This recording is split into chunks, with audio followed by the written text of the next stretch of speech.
ఒక విషయం ఆలోచించండి.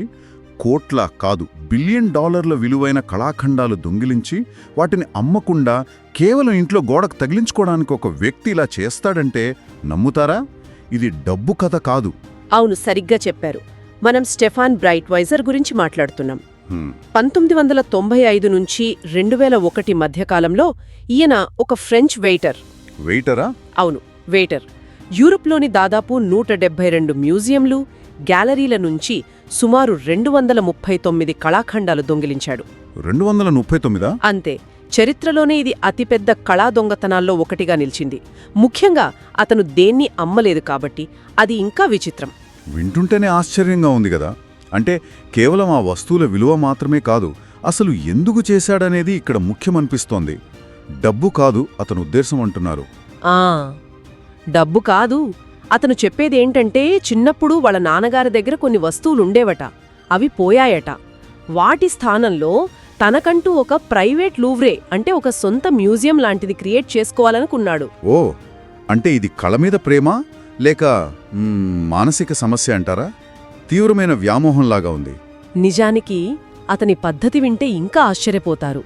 చాలా మామూలుగా ఉంటుంది, కానీ భయంకరంగా పనిచేసింది. దాన్ని లంచ్ అవర్ మెథడ్ అంటారు. లంచ్ అవర్ మెథడా? అదెలా? అంటే చిన్న ప్రాంతీయ మ్యూజియంలను టార్గెట్ చేసేవాడు.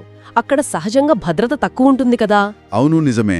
మధ్యాహ్నం భోజన విరామ సమయంలో గార్డ్లు తక్కువగా ఉన్నప్పుడు మిగతా సందర్శకుల చప్పుళ్ళో తన దగ్గరున్న ఒక స్విస్ ఆర్మీ నైఫ్తో మెల్లగా ఫ్రేమ్ నుంచి పెయింటింగ్ తీసి పెద్ద ఓవర్కోట్లో దాచేసేవాడు. అమ్మో, అంత సింపుల్గానా? అంతే. అతని స్నేహితురాలు అన్య క్యాథరిన్ క్లీన్ క్లాస్ బయట కాపలా కాసేది, ఎవరైనా వస్తున్నారేమో అని.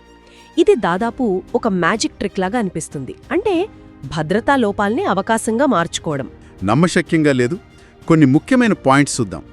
ఒకటి, దొంగిలించిన వస్తువుల విలువ దాదాపు 1.4 నుండి 2 బిలియన్ డాలర్లు అంటున్నారు. అంటే ఓహో, ఎంత నష్టమో కదా ఇది. ఊహించలేని నష్టం, సాంస్కృతిక నష్టమది.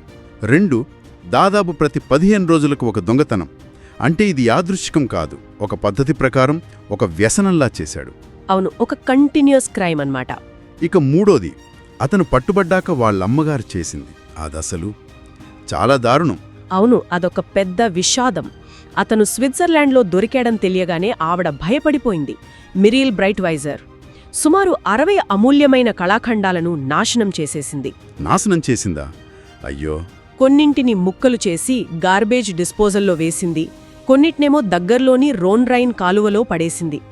అంటే పీటర్ బ్రూగెల్ ది యంగర్, వాటో లాంటి గొప్ప కళాకారుల వర్క్స్ అవి శాశ్వతంగా పోయాయి. అంటే మన చరిత్రలో కొన్ని పేజీలు చిరిగిపోయినట్లే కదా. ఖచ్చితంగా. ఆ రోజుల్లో ముఖ్యంగా చిన్న మ్యూజియంలలో భద్రత ఇంత ఉండేది కాదులేండి. అతని కేసు తర్వాత చాలా మార్పులు వచ్చాయి. అయినా పగటిపూట దొంగతనం చేయటం, మామూలు చూపుతోనే సెక్యూరిటీ లోపాలు కనిపెట్టటం, ఇవన్నీ ఇప్పటికీ మ్యూజియంలకు ఒక హెచ్చరిక లాంటివే. అతని మోటివేషన్ కూడా చాలా విచిత్రం. డబ్బు కాదు, కేవలం సొంతం చేసుకోవాలనే ఆ తీరని కోరిక. చాలా అసాధారణమైనది. మరి దీనివల్ల ఎవరు ఎక్కువగా నష్టపోయారు?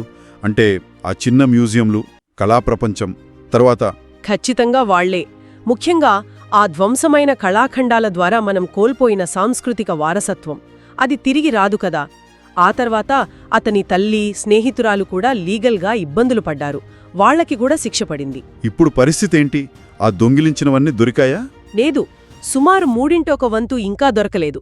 పావువంతు నాశనమైపోయాయని చెప్పాను కదా. మిగిలినవి, అంటే ఓ 100 వస్తువులు మాత్రం స్వాధీనం చేసుకున్నారు. కొన్నింటిని రిస్టోర్ కూడా చేశారు. బ్రైట్వైజర్ సంగతేంటి? జైలుకి వెళ్ళాడా? అవును, శిక్ష అనుభవించి 2006లో బయటకొచ్చాడు. కాని ఇక్కడితో కథ అయిపోలేదు. ఓ, మళ్ళీ ఏమైనా జరిగిందా? 2011లో మళ్లీ పట్టుబడ్డాడు. ఈసారి 30 దొంగిలించబడిన వస్తువులతో. మళ్ళీనా? అంటే అతనిలో ఆ కోరిక ఇంకా పోలేదన్నమాట. పోలేదు. ఆ వ్యామోహం ఎంత బలంగా ఉందో చూడండి. అది నియంత్రించలేని ఒక బలవంతపు పరివర్తనలా మారిపోయింది.